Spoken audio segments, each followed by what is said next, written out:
kalau kita gunakan istilah pada hari ini, begitu seronok seperti anak muda yang lain, happy go lucky kata orang kita sekarang. Itu Abdullah bin Mubarak ketika remaja, bukan terus jadi baik. Beliau melalui proses. Maka satu hari di sebelah malam, katanya dia pun memain kecapi, seronok. Tiba-tiba terdengar satu suara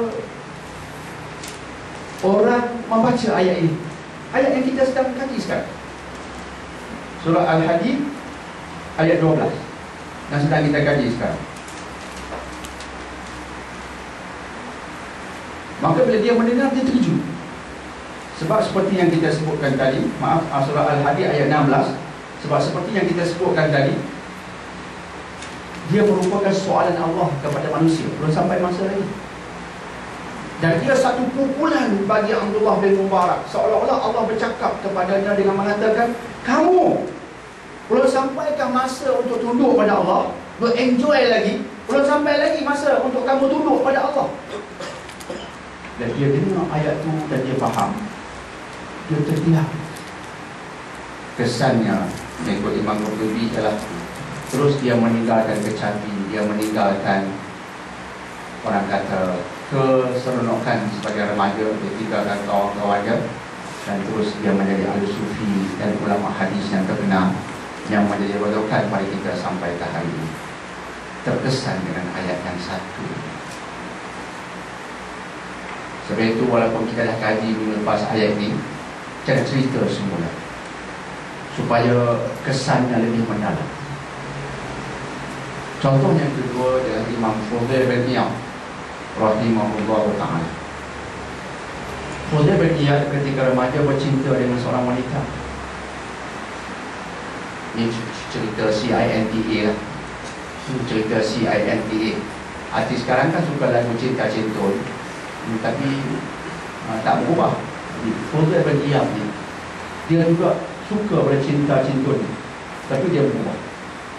Di satu hari dia buat temu janji dengan makwa dia. Dia pun pajak tembok nak pergi ke rumah makwa dia. Masa sedang memanjat tembok, terdengar seorang mengaji Quran. Terdengar seorang mengaji Quran sampai ke ayat ni, alam ya'ni lil ladzina amanu. Dia terdiam. Tengah panjat tembok dan jumpa makwa ni, memanjat tembok dan jumpa makwa. Terdengar orang mengaji ayat ni, terdiam dia. Ya, Masya Allah lah juga kan. Kalau remaja kita macam tu dah bagus juga.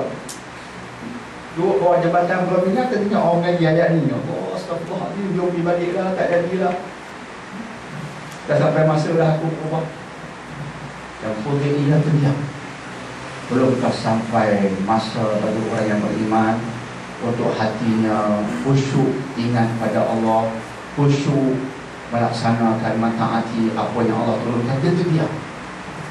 Kesannya dia terjun dari tembok dan terus dia berpindah pergi ke Masjid Al-Haram di kawasan Mekah. Tak nak keluar dari situ, terus jadi ahli ibadah sampai dia mati. Ayat ini memukul hati mereka untuk berubah. Begitu hebat ayat ini. Itu yang nak saya ceritakan semula.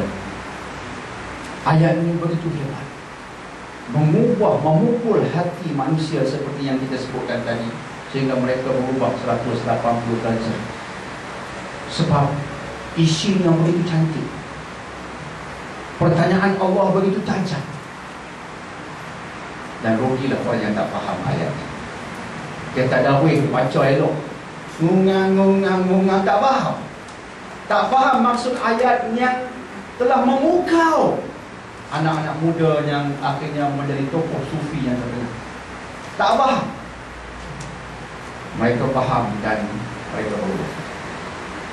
Petang ini kita juga sebagai insan yang sedang belajar, termasuk saya, sedang dalam proses untuk mengubah diri, meningkatkan lagi diri kita ke arah sesuatu yang insya-Allah semoga yang lebih baik.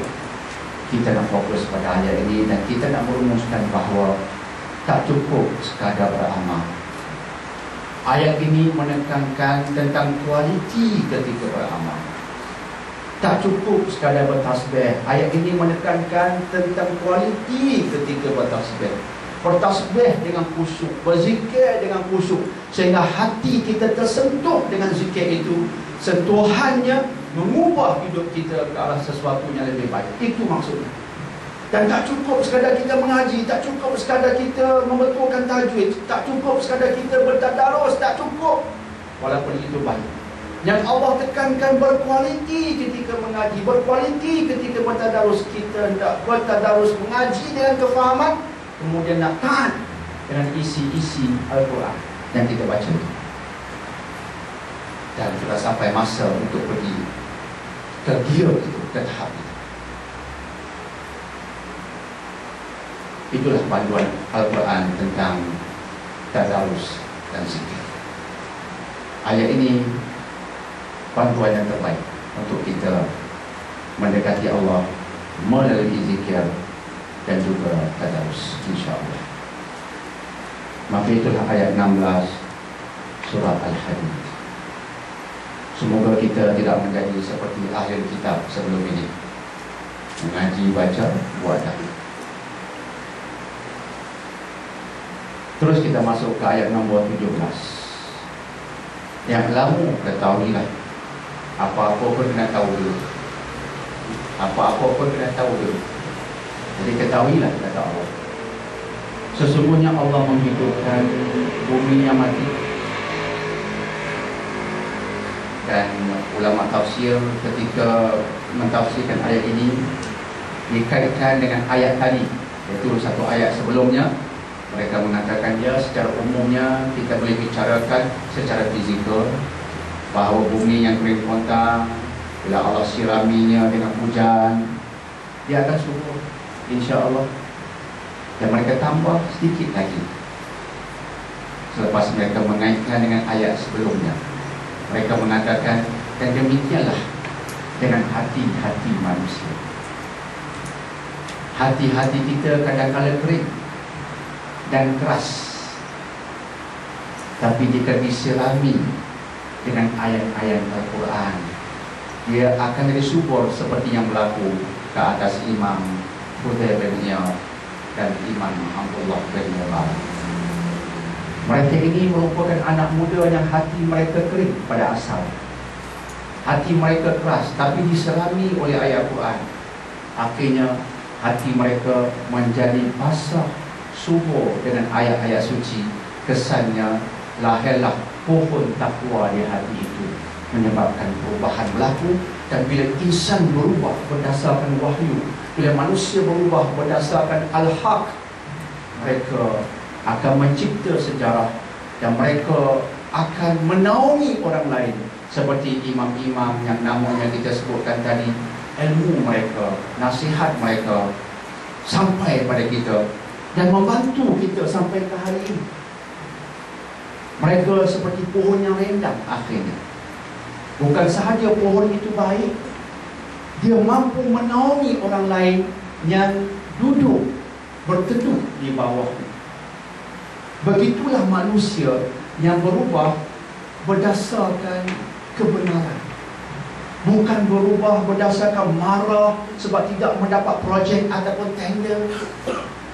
Bukan berubah disebabkan marah sebab kelompok itu maki hamun dia. Itu juga perubahan, tapi itu perubahan kering, perubahan gersang.